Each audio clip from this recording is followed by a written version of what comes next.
అనుకునేవాళ్ళు. ఇప్పుడు మళ్ళీ అలాంటి వ్యక్తిని ఏమన్నా చూడబోతున్నావా? ఎలా చూడాలి? తోకలు కట్ చేసే వార్నింగ్? మీకేమైనా కొత్తగా వచ్చింది స్టేట్మెంట్? రోజు అదే ఇస్తున్నారు కదా.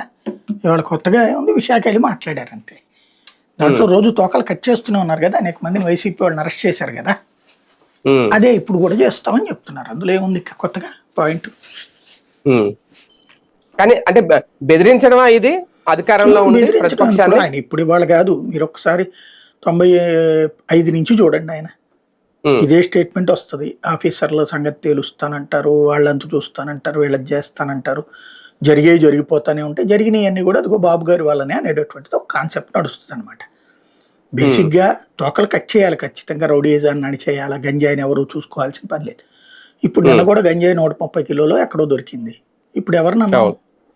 అప్పట్లో దొరికిన ప్రతి గంజాయిని జగన్మోహన్ రెడ్డికి ముడిపెట్టారు. ఇప్పుడు దొరుకుతున్న గంజాయి కూడా వైసీపీ వాళ్ళదే.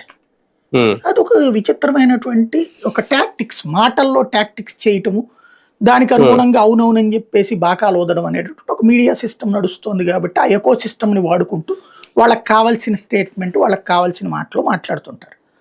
బేసిక్గా ఇప్పుడు మర్డర్లు చేసిన వాడిని ఎవడన్నా కాపాడాలనుకుంటాడా? ఇప్పుడు తెనాలి ఇష్యూ మనమే చెప్పాం ఆ రోజున, అతను తప్పు చేశాడు. కానీ జగన్ కాన్సెప్ట్ ఎట్లా ఉంటుంది? ఇప్పుడు చంద్రబాబు నాయుడు ఇదివరకు వీళ్ళు అరెస్ట్ చేసిన వాళ్ళ దగ్గరికి వెళ్ళి పరామర్శకు పోలేదా? వైసీపీ హయాంలో అరెస్ట్ చేసిన వాళ్ళని పరామర్శకు పోలేదా చంద్రబాబు నాయుడు?